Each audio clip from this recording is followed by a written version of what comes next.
నమస్తే welcome to four sides TV. గ్రామాల అభివృద్ధి బీజేపీతోనే సాధ్యమని, అందుకే ప్రజలు బీజేపీ వైపు మొగ్గు చూపిస్తున్నారని చేవెళ్ల పార్లమెంటు బీజేపీ అభ్యర్థి కొండా విశ్వేశ్వరరెడ్డి అన్నారు. చేవెళ్ల బీజేపీ ముఖ్య కార్యకర్తలతో సమావేశం నిర్వహించిన ఆయన కేంద్ర ప్రభుత్వం అమలు చేస్తున్న సంక్షేమ పథకాలను ప్రజా ఆశీర్వాద యాత్ర ద్వారా ప్రతి ఒక్కరికి తెలియజేయాలని తెలియజేశారు. నేటి నుంచి ప్రజా ఆశీర్వాద యాత్ర ప్రారంభమవుతుందని వివరించారు. ప్రతిరోజు 10 నుంచి 20 గ్రామాలను తిరుగుతూ ప్రజలు చైతన్యవంతం చేయడం జరుగుతుందన్నారు. 4 అసెంబ్లీ నియోజకవర్గాల్లో ఈ యాత్ర కొనసాగుతుందని కొండా విశ్వేశ్వరరెడ్డి వెల్లడించారు. హైవే నేను ఎంపీగా ఉన్నప్పుడు 2016లో ఇది పార్లమెంట్లో కొట్లాడినాము, తీసుకొచ్చినాము.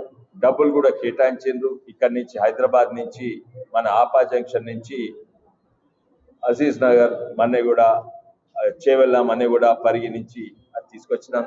ఇంకా అది భూస్వీకరణ కూడా చక్కగా కాలేదు. ప్లానింగ్ కూడా వంకర తింకర ఉంది, అందరికి తెలుసు.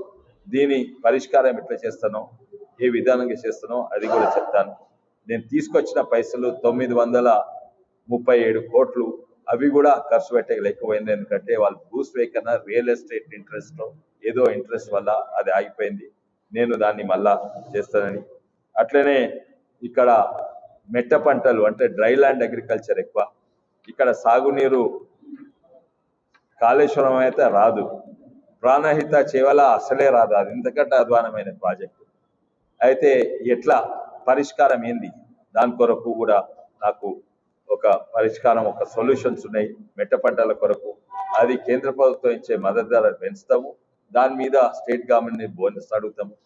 అట్లనే మన ఎంఎంటీఎస్ కొరకు ఇంతకు ముందు నేను ప్రయత్నం చేసిన, తీసుకొచ్చిన 50% కేంద్ర ప్రభుత్వం ఇస్తందుకు తయారుండే, కానీ రాష్ట్ర ప్రభుత్వం 50% పెట్టగలేదు. మళ్ళీ ప్రయత్నం చేస్తాను.